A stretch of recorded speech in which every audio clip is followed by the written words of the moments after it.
Hey everybody, welcome to another episode of Rehash, a Web3 podcast.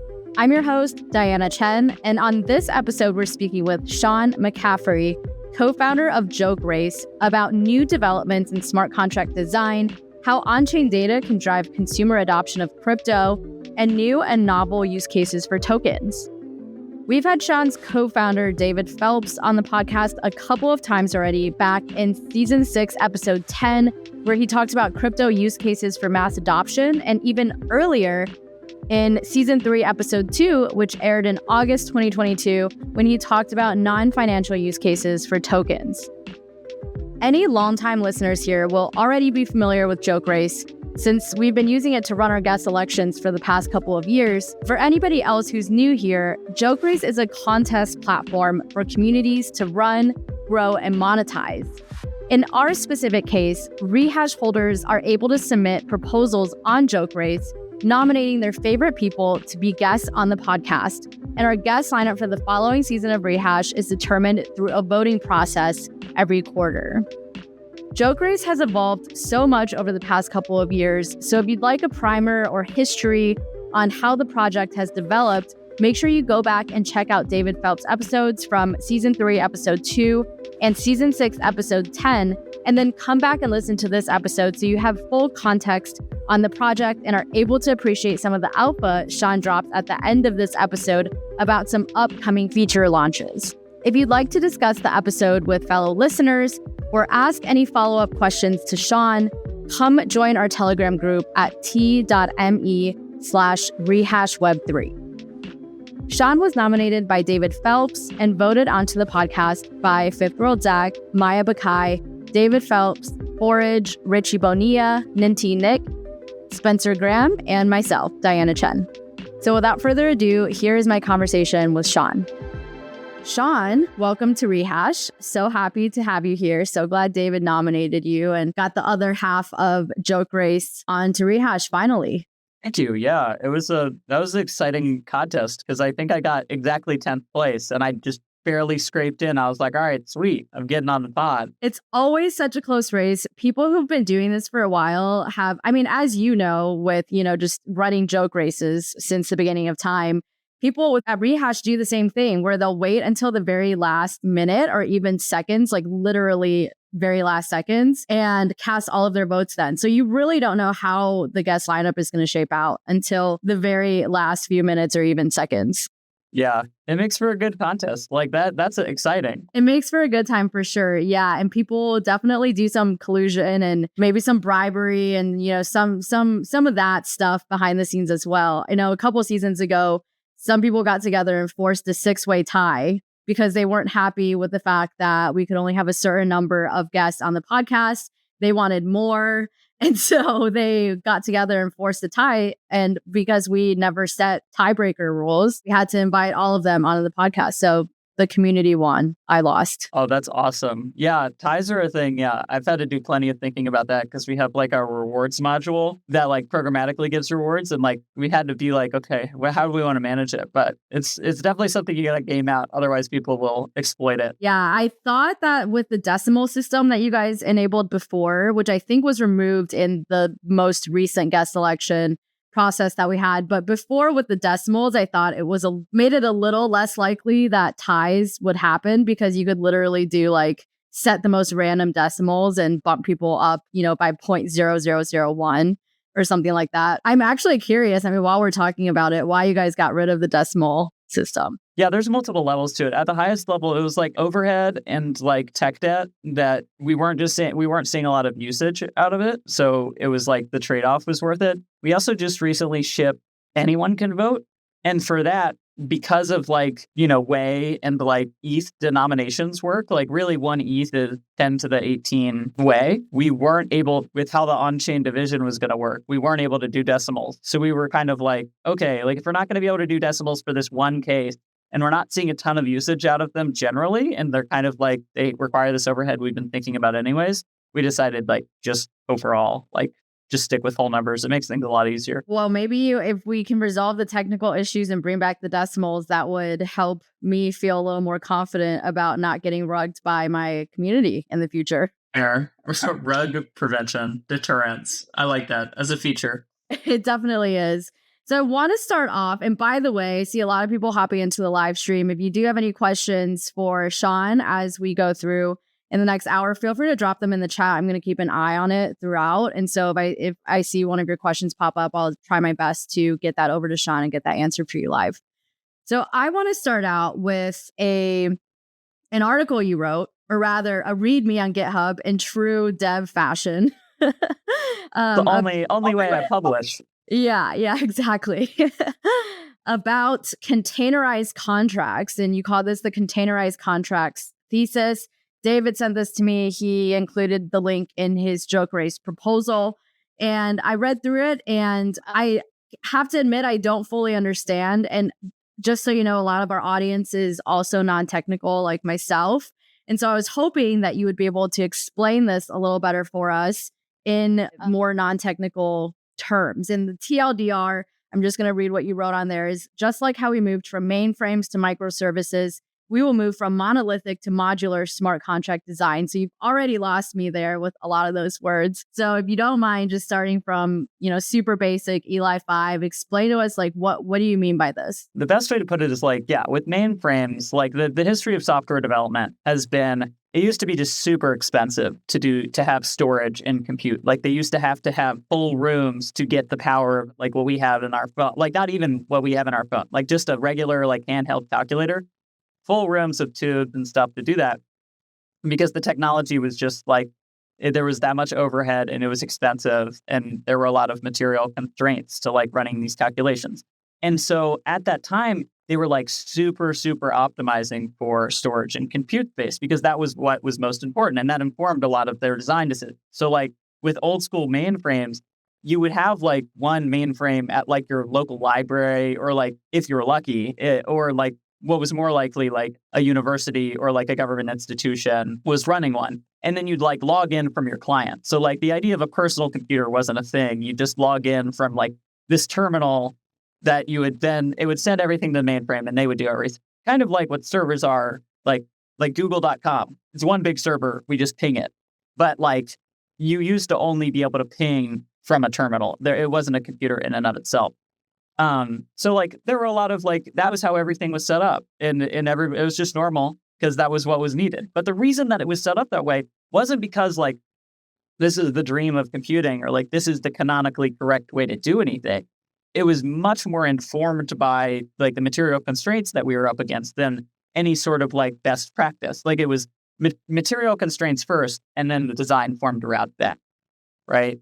So with smart contract, I think we're seeing a similar outcome, which is so far smart contracts have very much followed this pattern of like they're built and deployed, and once they're deployed, you don't touch them again. And like they are meant to be this like the idea of the original like Ethereum DApp. It was like this smart contract that would run itself, and it wouldn't be altered, and it would be just this one big contract on one chain. And there's just like a lot of like it has like a canonical property.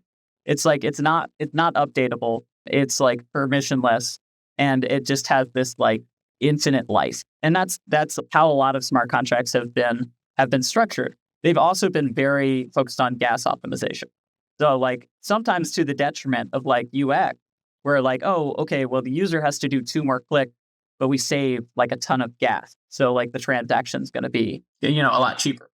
And that, by the way, that type of smart contract, like you can't update it, you just set it and leave it.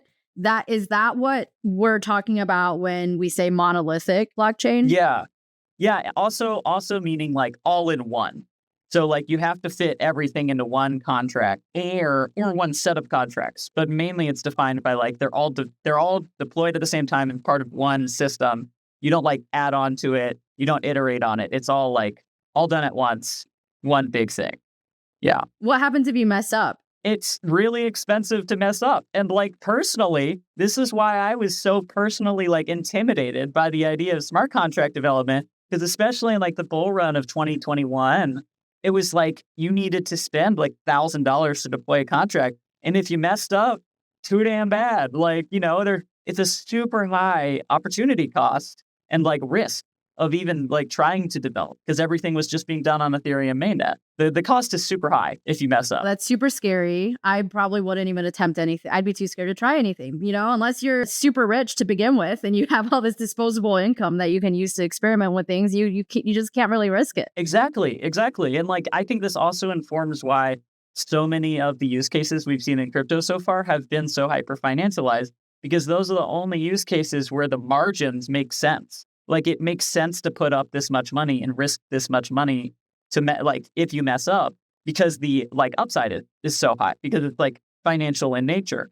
I think like it's interesting how these like material like constraint and analysis like bleed into the narratives we tell ourselves about Web3 is like, oh, it's like inherently financial, or like this is all it's ever going to be good for.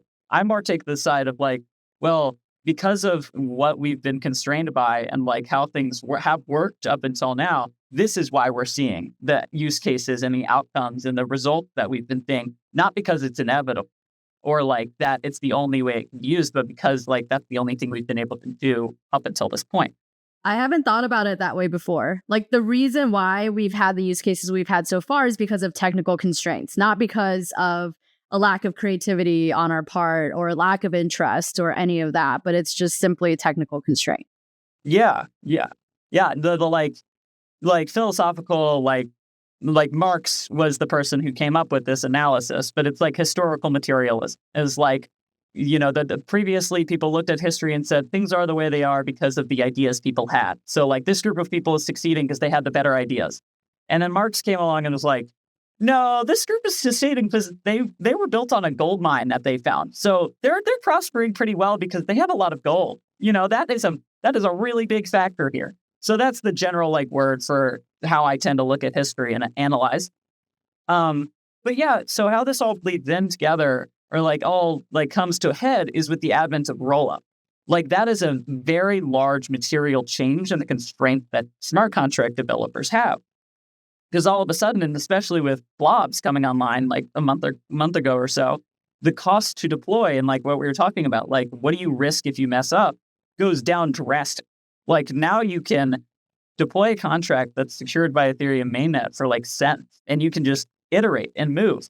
And I think like when I say containerized smart contracts, that's instead of modular, just once you deploy it once, you can't update it again. Containerized follows the principles of containerization, which are things like ephemeral, modular, and iterative, which is a model from like software engineering in the Web 2. Like, and in Netflix, when you pull up Netflix.com, every single box on that page is actually its own service. They're not all one big service running on one server. They're running on hundreds of servers, and every single thing you click is its own process.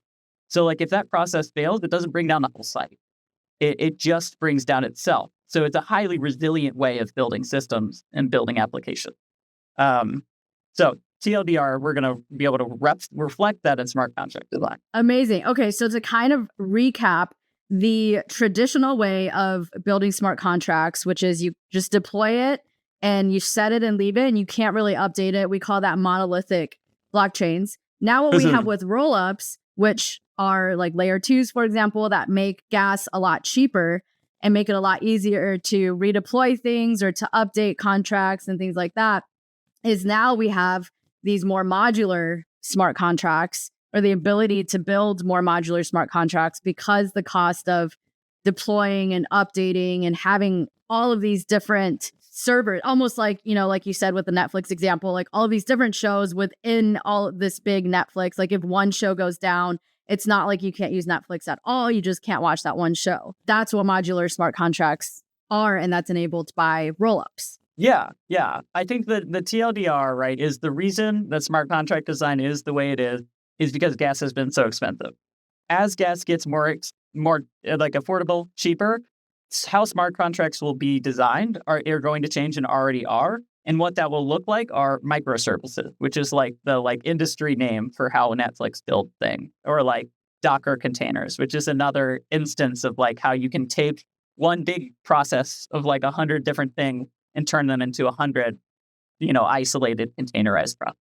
It'll start to look more like that. Gotcha. Okay. So are there any cons to building that? Like, why isn't everybody doing that already? Well, it's really expensive to do it in terms of storage and compute. So the way that like Netflix and Google builds it, the trade-off they make is it's like a canonical example of how containers work is if the container starts messing up, you just kill it and restart it. You don't try to repair anything. So that's a very expensive way to move. Like there's no reduce, reuse, recycle. It's you kill it and you just spin it up from scratch again. Like that's pretty, computationally intensive, but it's worth it to them for the uptime that it provides and also the user experience. It provides a much more resilient website and a better user experience because of that resiliency and because you can just like keep things moving instead of it all slowing down when one slows down. That's generally the trade-off.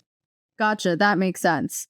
Okay, shifting gears a little bit, I want to talk about data and your experience and your thoughts on that. Prior to starting JokeRace with David, you were at Flipside with Meg, who helps out with a lot of Rehash stuff, and we all love. Meg says hi, by the way. And so I know that you've done a lot of thinking around data, and something that David wrote in his JokeRace proposal is talking about data and consumer adoption. And so I'm just curious to hear your thoughts about how these two things tie together. Like what role, I guess to start, like what role do you think data plays in crypto and especially in consumer crypto? Yeah, that's a good question. I think so far, a lot of the attempts at making businesses on data or kind of like in Web3, data has gotten a bit of a bad rap because a lot of the models from Web2 people have just tried to copy paste them onto Web3. And there's a very material difference in that you can't build a data silo in Web3. Like by nature of blockchains being public, and like I know private blockchains are being worked on, but like they're not there yet. And like the general idea of a blockchain is it's public. It's all like you don't hide the transaction information or anything like that. So trying to silo that data is like cutting against the grain. Like you're swimming against the tide. It's really hard to do. Whereas in Web2, like the way that the material constraints were set up, you'd have to run your own server. You don't have this public blockchain that you can run everything on. So it's really easy to silo it because you're the only one with that data instead of having it being propagated amongst, like the validators around the world. So I think that model so far has been tried and is not going to work in Web3. I think where things get exciting in Web3 is how I think about blockchains is it's just one big API, right? So if Twitter could talk natively to Reddit, could talk natively to Instagram, could talk natively to Google, right? Like you wouldn't need to have like all of these intermediaries building bespoke like places of connections for all these things. They could just talk to each other directly. You do like the dream of the like actually fully interconnected internet is realized with blockchains in that they are open APIs. So you start to be able to have like this interoperability between applications. And then on the reputation side, you truly can just have like a WeChat ID, right? Like, especially in Eastern countries, like WeChat is massive because that's just your one profile. Everything is tied into that. And it has a bunch of upsides because of that. You like can decrease friction a ton. We can do that everywhere. And it is really well made to do that if you just become defined by your address. Everything boils down, at least on the social side. There are benefits to having multiple addresses for financial use cases and stuff. But with reputation, it makes it just super easy to like have your identity all in one place and connect based on it. I have wondered for a long time why we don't have any super apps in the US or in the West, similar to WeChat, that lets you do everything. Because when you go to China and you have WeChat, it makes your entire life so easy. And also, if you don't have WeChat, it makes your life very hard. But I almost feel like it's like, not to go off on another tangent, but do you think it's like more because of our capitalistic ideology that prohibits us from having this like super app? Yeah, I think it very much has to do with capitalism and why the powers that be do. Like why would you let let's see, monopolies? People don't like monopolies generally. Like in the U.S., we have a lot of duopolies. But generally, like my theory or like what my belief is about how capitalism works is you don't actually win by outcompeting anyone. You win by decapping everyone else. Like that's how it actually works. So if you were to actually build, like what would be required to build one big app for everyone is for people to actually like agree that one person should own that market and there not be like constant infighting. I think it actually is kind of inevitable because of the consolidation of things.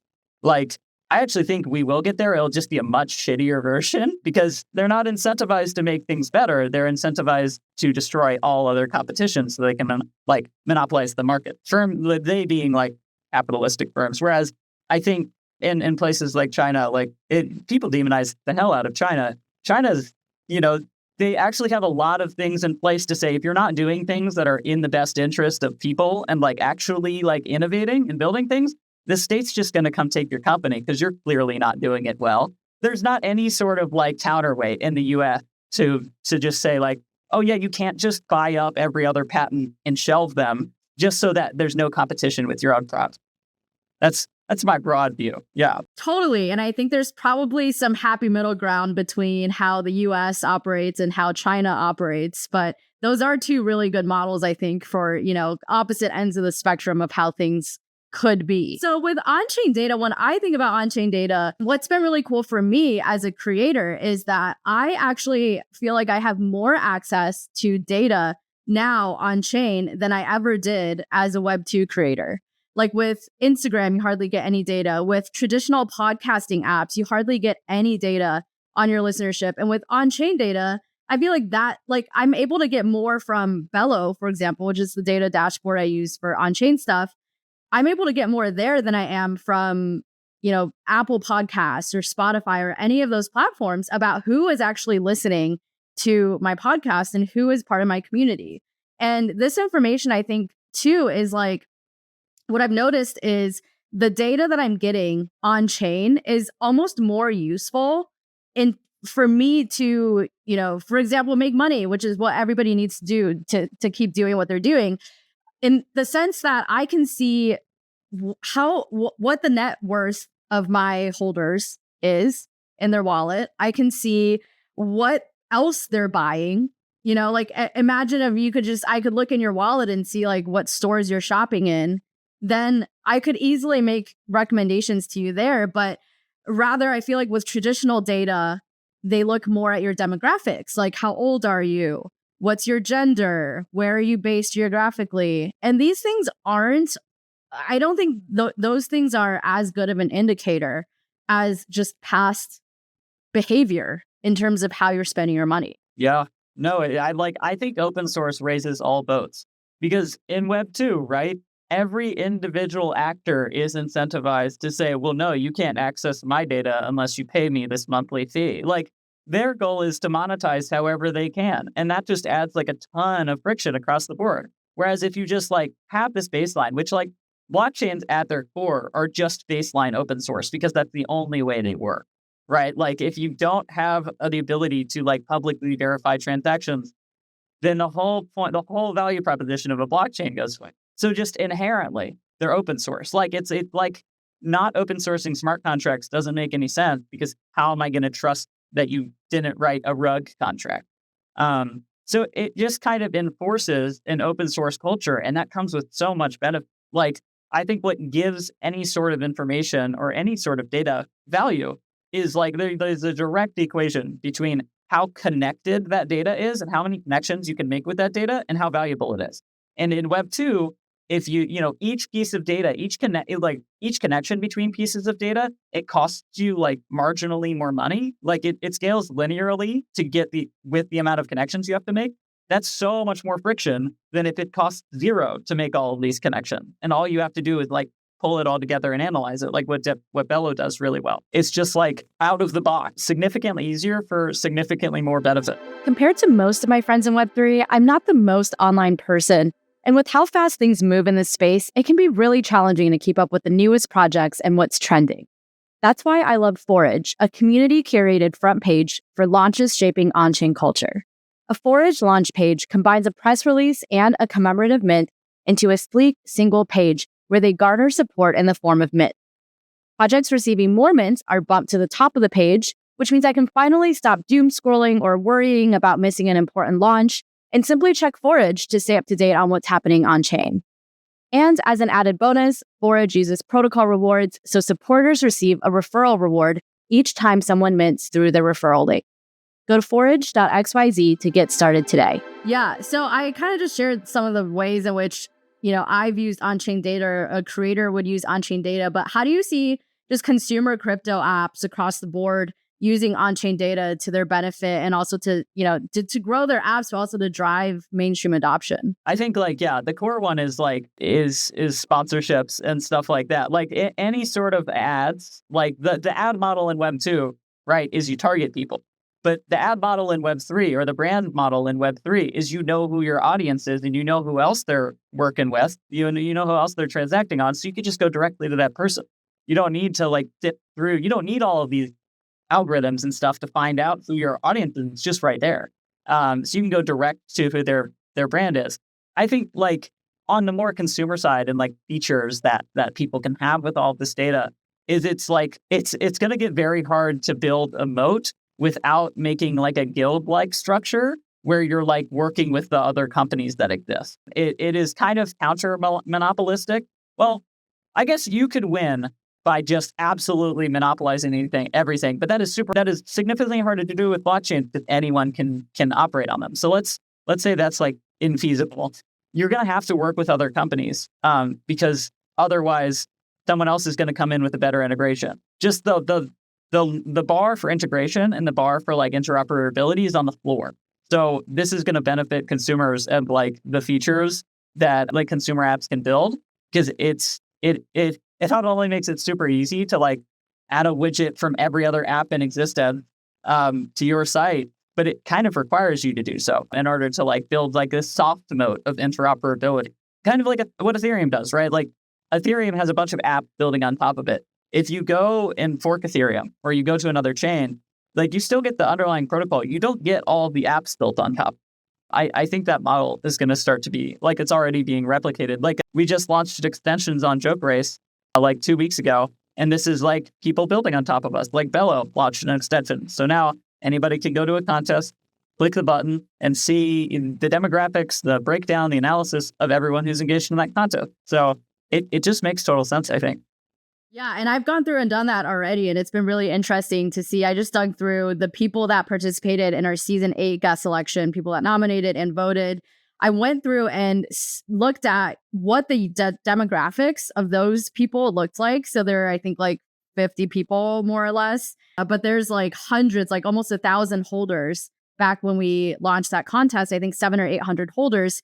And so it was interesting to compare, the demographics and the on-chain data we have about those people that actually participated actively versus just the broader community as a whole. Because I think that almost gives me a better idea of who my community is, since Rehash has been around for over 2 years. Some of the people that got into the community early might not still be active listeners. And so to look at overall data might not give me the most accurate picture of who my current listeners are. And I think it's also interesting to be able to pull from that trends over time too. So if I looked at, just our holders from our first contest on JokeRace from 2 years ago versus today. I mean, I haven't gone, I actually, I'm curious now. I'm going to go do that after this, this podcast. But yeah, I'd be really curious to see how that's changed over time. I'm a data nerd, so I feel oh, I'm excited about this. Let me go do this. And it's so easy to my first job out of college was at a fixed income broker dealer, and that built everything in-house, literally everything from the ground up. Used a lot of open source software, but all of the systems themselves were bespoke. And it just gave me such an appreciation for being able to be oh, this is all accessible. When I went to Flipside, blockchain data is so much easier to deal with, because you don't need that one guy that's been a company for 20 years and is the only one who understands how any of this work to tell you what's going on. You can just go and do it. So yeah, it's really exciting. What would your ideal data dashboard look like? Ooh, I mean, as any good data engineer should, I would need to say it depends, and then ask 100 questions about what the data looks like and what's our goal to get out of it. So I guess is there a specific case you're thinking about? Yeah, well, if you were to build the ideal data dashboard for Rehash, for example, I think that would, we could also use that for creators in general, probably musicians, podcasters, artists, anybody like that. What would that ideal data dashboard look like? Yeah. I think the goal for it would be like, if Rehash's goal is engagement, which it sounds like it is from what you're saying about like, hey, let's see who's like coming back season over season, engaging with us, and bumping our numbers, then something like gamifying it could be fun. So like we've had dashboards built upon contests that basically just say, oh, every vote that you cast is a point, or every submission that you submitted is a point. So finding some way to analyze the data of a Rehash contest, like how many consecutive seasons have you participated in, and maybe we give you more voting power proportionate to that, or like how many different unique proposals have you voted on. I think gamification would be the top goal of the dashboard. It would also be really cool from the original JokeRace itself if people could go to that dashboard to form like, what do we call them, cartels. We formed like a JokeRace cartel, and so that was a bunch of people who colluded, like you were saying with the previous season, to get the outcome that we wanted. If people could go to that dashboard and say, oh, who shares interest with me? Maybe I'll hit them up for the next season election, and then we can collude on what outcome we want, because we clearly have shared taste. Even better if those people all voted on the same person who like got 11th, then they have some like vindictiveness there, where they're like, okay, we're coming back and we're together now. I think that could be fun. I love that idea. Is that something that JokeRace is thinking about building, or are you waiting for someone else to build it and to integrate? We are not a data analytics firm, so yeah, we probably want it. But like, yeah, building a data dashboard on top of the data that we produce, or like Bello building something like that, absolutely possible, and like thinking about doing. But yeah, I think that's yeah, I think on all of my like talking points about like Web3 moats and all that stuff, like something we've had to really work on, like you got to do one thing and do it really well. Because I think it's very easy with all this interoperable data and, you know, interoperable products is to like be in pivot hell and just pivot every quarter on like what you're focusing on. So we've had to be like, no, unfortunately, we can't make those dashboards. Like we are focused on this product and doing this really well. And then the people that are really good at building those dashboards can build them. And we want to make that as easy as possible.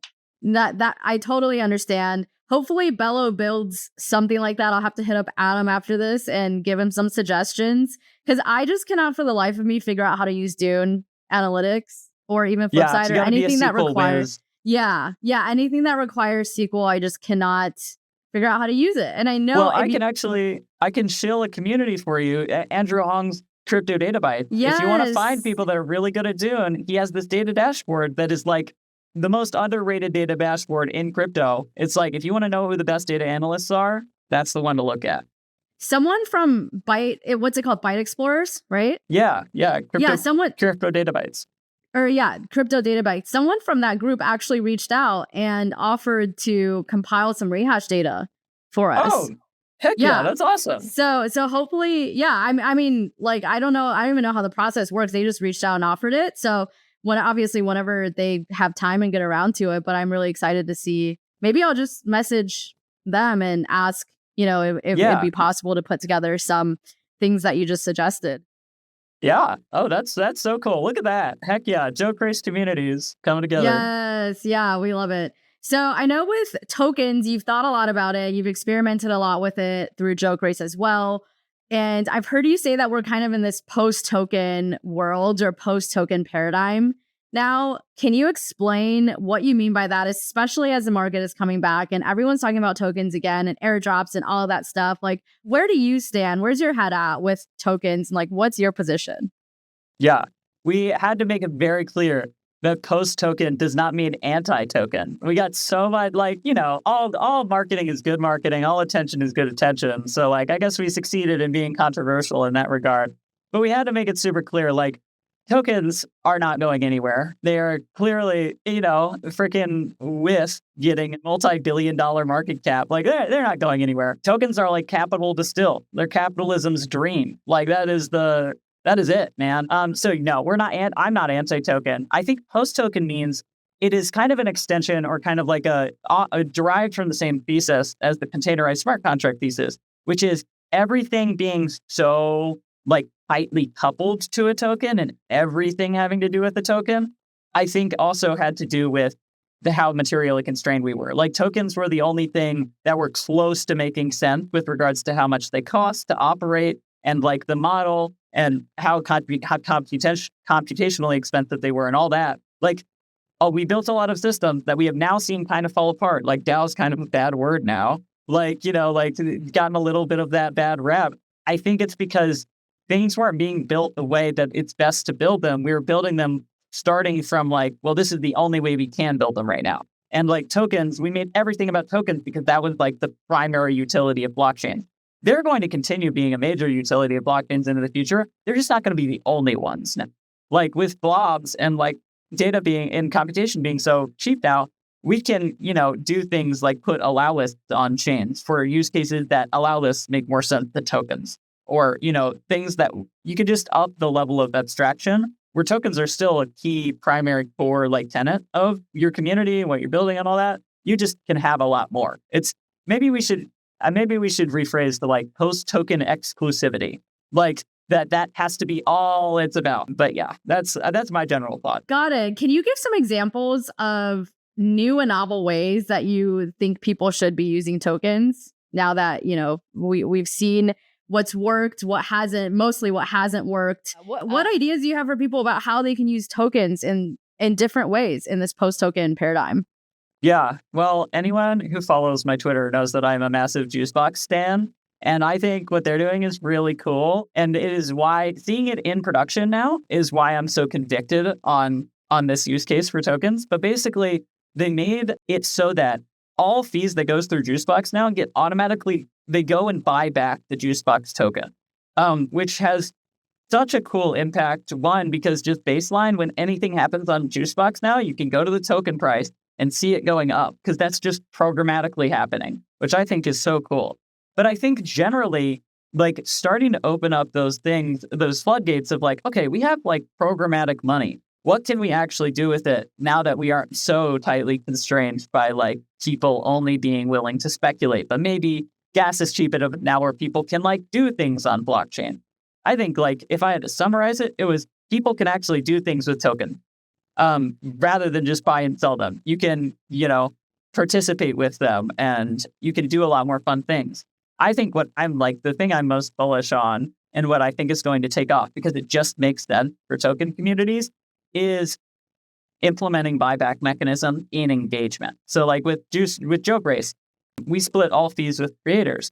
And right now, the creator's fee split goes to their just personal address.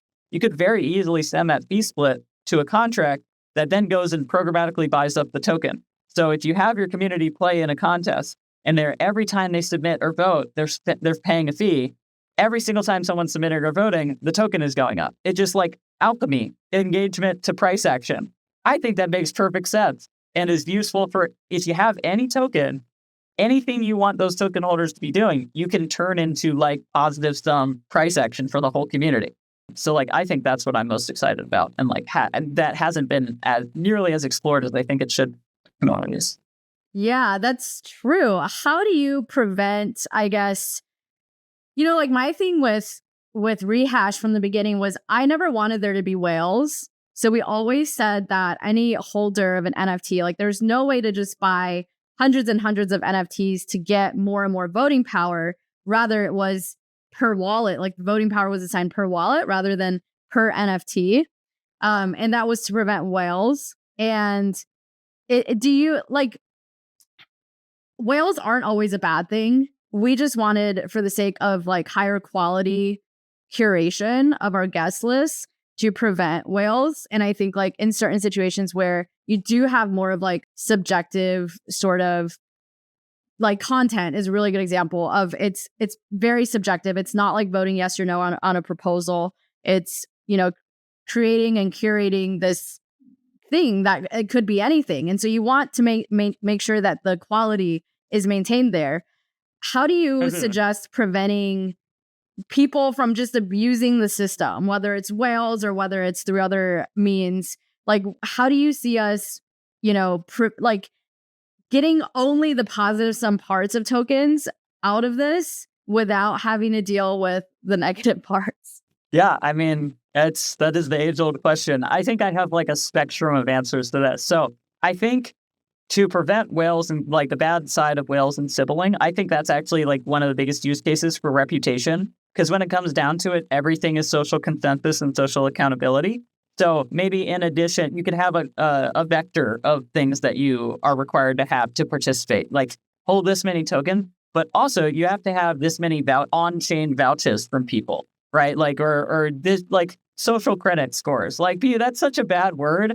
It's going back to the whole like China's evil thing, like that people say. That's a whole spectrum over there. What do we think credit scores are in America? Like, that's literally social credit. So like it's inevitable. I think that's the way to solve things because like what you said with Rehash, right? Even if you do it on a per address basis, people could always sybil and just buy a bunch of NFTs, send them to a bunch of their addresses. I think to the broader question of like, how do you solve for whales? It's kind of like I am a capitalist reductionist. Sometimes when I'm like, you're never gonna get rid of whales until you get rid of whales in the real world with real billionaires, right? Like that. It's missing the forest for the trees. The issue isn't on-chain whales. The issue is wealth distribution. I remember this being a massive conversation about the ENS airdrop, which is like airdropping your responsibility. You shouldn't just sell. And it's like, my guy, there are people who this is like multiple years of salary for. It is pretty tone deaf to say you're a bad person because you're selling to make sure you can feed your family for 2 years versus holding for some sort of responsibility in an ENS DAO. I don't think we're going to get rid of whales unless we get rid of wealth distribution. I think it's a directly derivative issue. I mean, that kind of opens up a whole other can of worms. But since you brought it up, like one of the things that got me into crypto in the beginning was hearing this rhetoric about how crypto is going to solve this problem of wealth distribution. It's going to level the playing field for all people, regardless of their background or demographic. And that was super sexy to me. And what I found over the years is that while this remains a rhetoric in, at least some communities, I haven't actually seen that much progress towards that. Do you think are you still behind this whole narrative of crypto leveling the playing field for everyone, helping create wealth redistribution? Are you still behind that? Do you think that can still happen? Or do you think that was kind of just a pipe dream that it like is not realistic? I think it is like in the best case, it's optimism just misdirected. And in the worst case, it's a pipe dream. You're getting sold a bag of goods, right? But I think in the best case, like what drew me into crypto was it's a tool. Like this is how I think about it. It's like the printing press for AI. Like these things have massive implications for history and it's really cool. A tool is not going to change the world. Like if billionaires all control the AI, it's not going to create social change, right? If the ruling class, like if one group of people controls all of the printing presses, it's not going to lead to social change. It's not going to lead to wealth distribution. If one group of people controls all the ETH and so therefore controls the blockchain, it's not going to lead to wealth redistribution. I think the only way that like we're actually going to achieve these things is through like social change, worker power. Like I'm a socialist. Like it's all about class. In my analysis, it all is class warfare, and that's what it always comes down to. I think where things are optimistic is it's another tool for us to, like the printing press, right? Like before the printing press existed, you had to rely on intermediaries for communication. There was one extra step to be able to do anything. And when you consolidate power into one extra step, that makes it easier for that person, whoever controls that extra step, to exploit people. If you remove like that dependency, if you remove the opportunity to exploit people, it gets easier for things to be more, equal. I think blockchain or AI or any of these things are amazing tools, and they have the opportunity to level the playing field. But we have to use them. And it's like the ultimate change is not going to come from the tool. Like a hammer on the ground ain't going to do shit. It's people. It's people that are going to change the world. So that's my take on it. I think it's really cool. And I think it's an amazing tool that has cool potential. But ultimately, it's like, are people organized enough or not to change the world is the question. Yeah, it's a much bigger issue than blockchain and crypto. Yeah. It's a big human issue. Cool. Well, before we get into our final Can You Not segment, is there anything new about JokeRace that you can tell us about? I mean, we've had David Phelps on the podcast several times, so I think everyone is familiar with JokeRace more or less, but any new features that you can kind of hint at or anything that you want people to check out now that's pretty new? So hinting at for the future, we have a lot of cool stuff planned. It all revolves around like social. Like this past year has been very much like, getting product market fit and like making sure that people like what we're building. And we've gotten some pretty good conviction on that and some pretty big players using us. Now it's turning it into like a fun experience. People come back to the app every day, like excited to check it out. Like, what do you do on your board? Check JokeRace. It's ambitious, but we're shipping features and we are planning to ship features to make that more fun. What we have shipped that like people should check out is we ship frames. So you could just drop the URL of a contest into Farcaster and it will generate a frame for anyone to submit to that contest. You can drop a link to a submission in Farcaster and it will have a frame for people to vote on that submission, which is really cool. And we've already seen some really cool use cases for it. People are very willing to engage and spend money so that their Farcaster channel can win most underrated Farcaster channel. Very fun. It was awesome to see.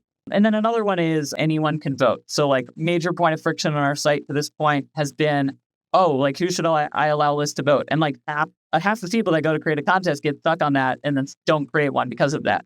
Now you could just allow list anyone to vote and then people pay however much they care about voting. And you just set an amount of ETH per vote or something like 10 cents or something like that.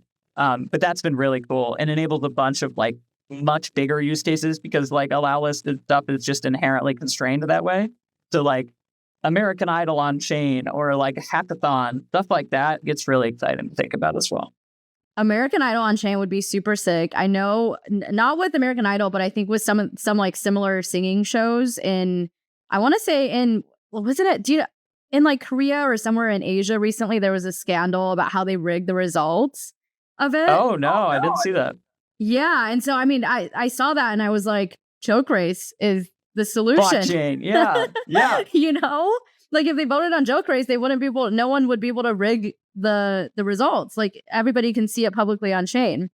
So that would solve any rumors or any rumblings or accusations of, bad conduct behind the scenes. Even with sports betting too, right? Is like, it would be harder for players to rig it or for somebody bookies to rig or whatever. I don't know how it works behind the scenes, but harder for people to rig things. So that's super cool. I could also see this new like Farcaster frames thing being another way that Rehash nominees campaign to get on the podcast. So like if you saw that you got nominated for Rehash, you could post the submission on Farcaster as a frame and then make your little pitch about why people should vote for you. And then they can just click that vote button right on there and give you a vote.